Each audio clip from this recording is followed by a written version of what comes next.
Good morning सर्वांना। आज माझ्या दादाची एंगेजमेंट आहे, मग आम्ही निघालो होतो माझ्या दादाच्या एंगेजमेंटला। माझी मोठी मम्मी आणि माझ्या काकांच्या मुली माझ्यासोबत होत्या, बाकी सगळी गाडीवर येणार होती।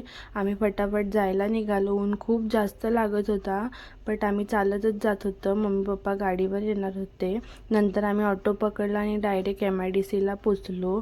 नंतर तिथे सगळं चालू झालेलं। स्टेजवर नवरा नवरी बसलेले, म्हणजे दादा वहिनी त्यांचे। नंतर थोड्या वेळातच रिंग सेरेमनी झाल्या, दोघांनी एकमेकांना रिंग घातल्या। नंतर आम्ही खाऊ वगैरे खाल्ला, लाडू चिप्स आणि थंडा वगैरे पिऊन घेतला। नंतर त्यांचं सगळं स्टेजवर चालू होतं फंक्शन।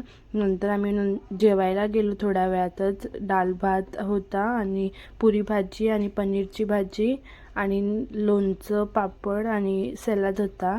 आणि नंतर आम्ही सगळी माझी फॅमिली जेवायला बसलेली आणि नंतर थोड्या वेळात आम्ही घरी जायला निघालो। गोलू खूप जास्त मस्ती करायला लागले आता।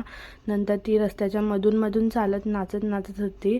मी तिला बाजूला करत होती, ऐकतच नाही कोणाचं। नंतर आम्ही ऑटो पकडले आणि फिल्टरला पोचलो। मग 2 रिक्षा केलेल्या होत्या, एकात काकी लोक होती, एकात आम्ही होती।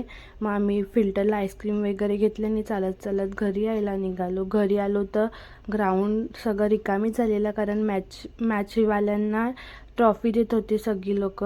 मग मी मेहंदी काढलेली, कशी आहे मेहंदी मला सांगा नक्की। नंतर भावाच्या बड्डेत गेलेलो